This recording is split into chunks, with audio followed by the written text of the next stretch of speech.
7 months after the 2018 budget was presented to the National Assembly by President Muhammadu Buhari, the budget is eventually passed by both the Senate and the House of Representatives. Coincidentally, in the same month, the 2017 budget was passed. The House of Representatives, however, made amendments to some of the clauses in the budget.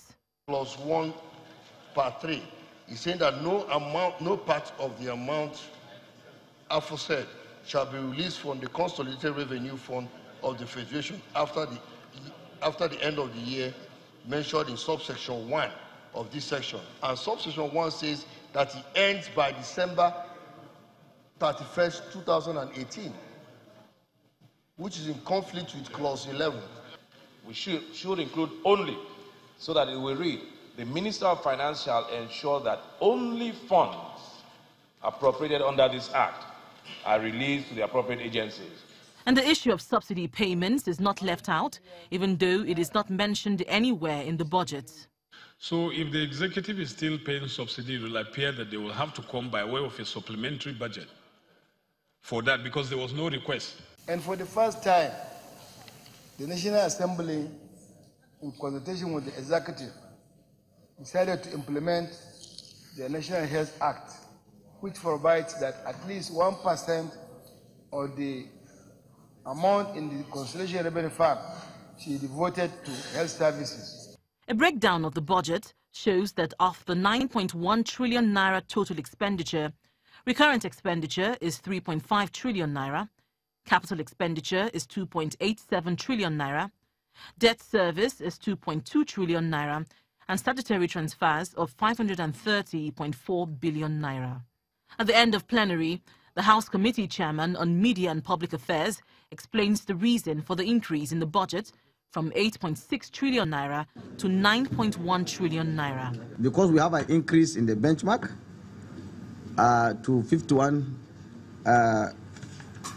USD dollar to a barrel. So we have a reduction of deficit of 50.88 billion. In security, there was this increase of 46.72 billion, security generally. Health, we have 57.15 billion. Power, works and housing, 106.50 billion. Although the 2018 budget has been passed, one matter which will eventually have to be sorted out is the $496 million for the purchase of a Tucano aircraft, which the chairman, Senate Committee on Appropriation, says would have to come as a supplementary bill. Linda Kibe, Channels Television News.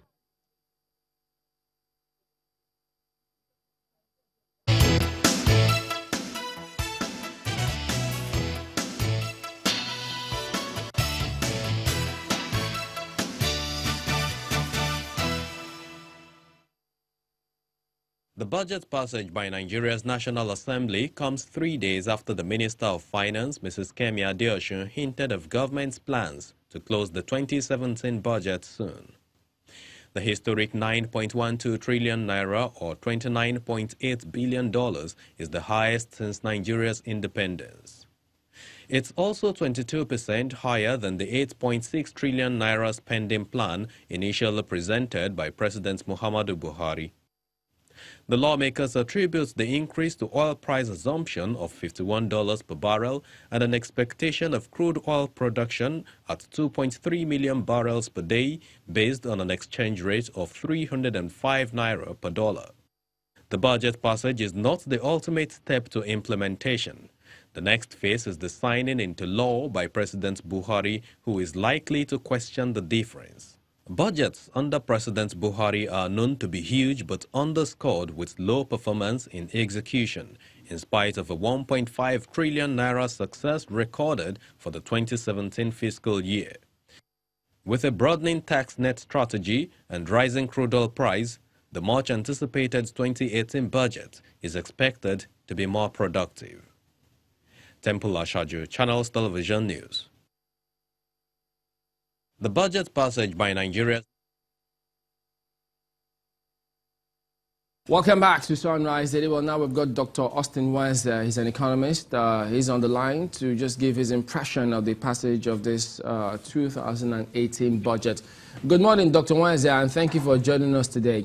Let's start with you giving us your impression. Finally, the budget has been passed. What's your impression about what went down, and especially now that it has been passed?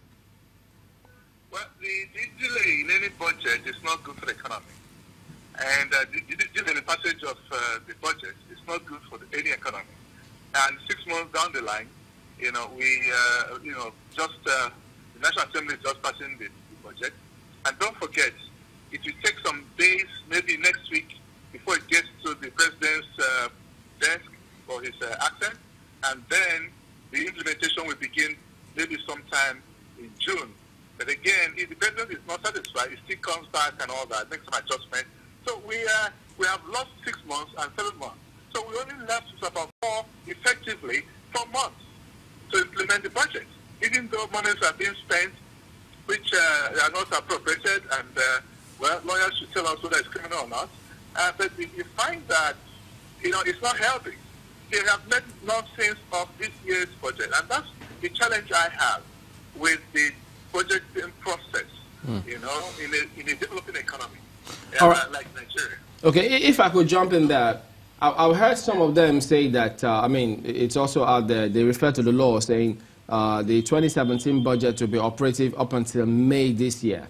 And so when this kicks in, it just continues from there. So can we really say that we have lost some amount of time since the 2017 budget will be operational up until this month?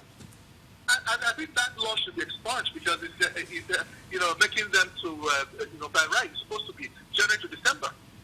And then running over, yes, they've been doing that in the past, even from the former president's era, Jonathan's era.